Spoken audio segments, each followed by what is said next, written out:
Chapter 4. Making a Friend. The next morning we got up in the dark as before, but the water was frozen, so we could not wash. It was freezing cold in all the rooms. This time the porridge was not burnt, but I still felt hungry, as the quantity was so small. I stayed in the bottom class, but noticed the girl that I'd been talking to was in another class. Her surname seemed to be Burns. Teachers called girls by their surnames in this school. Her class was studying history, and her teacher, Miss Scatcherd, appeared constantly annoyed by her. "Burns, hold your head up, can't you? Burns, don't stand like that."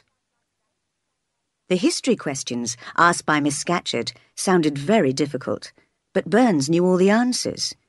I kept expecting the teacher to praise her, but instead, she suddenly cried out, "You dirty girl! You haven't washed your hands this morning!" I was surprised that Burns did not explain that none of us could wash our faces or hands because the water had been frozen. Miss Scatcherd gave an order. Burns left the room and returned carrying a stick. The teacher took it and hit Burns several times with it. The girl did not cry or change her expression. "Wicked girl!" said Miss Scatcherd. "Nothing will change your dirty habits." Later that day, during the play hour, I found Burns alone by the fireside, reading the same book as before, and I started talking to her. "What is the rest of your name?" I asked. "Helen," she replied. "Do you want to leave Lowood?" "No, why should I? I was sent to school here, so I must learn as much as I can." "But Miss Scatcherd is so cruel to you," I burst out. "Cruel? Not at all.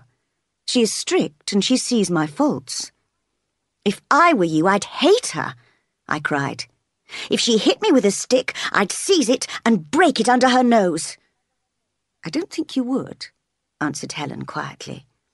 "And if you did, Mr. Brocklehurst would send you away from school and your relations would be upset.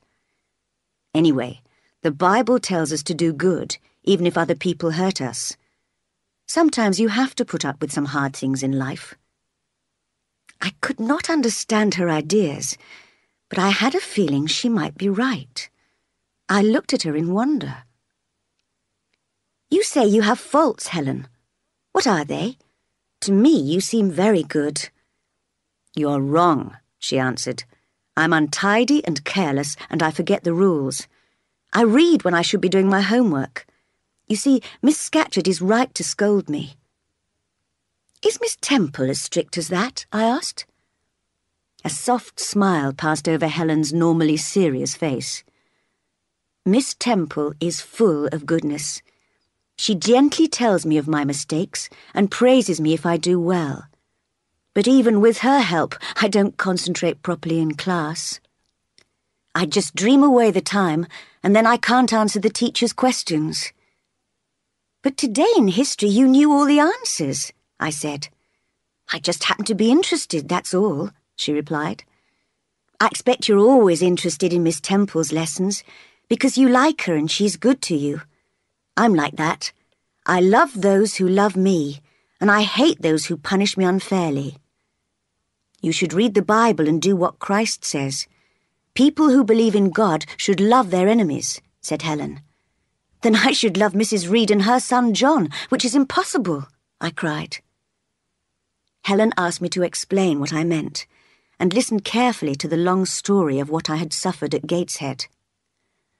"Well," I asked impatiently at the end, "isn't Mrs. Reed a bad woman? Don't you agree with me?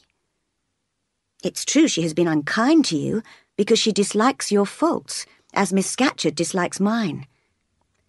But look how bitterly you remember every angry word. Wouldn't you be happier if you tried to forget her scolding? Life is too short to continue hating anyone for a long time.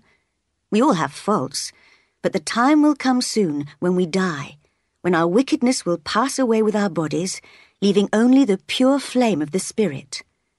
That's why I never think of revenge. I never consider life unfair. I live in calm, looking forward to the end." For a moment, We both stayed silent. Then one of the big girls came up, calling, "Helen Burns! Go and put away your work and tidy your drawer immediately, or I'll tell Miss Scatcherd." Helen sighed, and getting up, silently obeyed.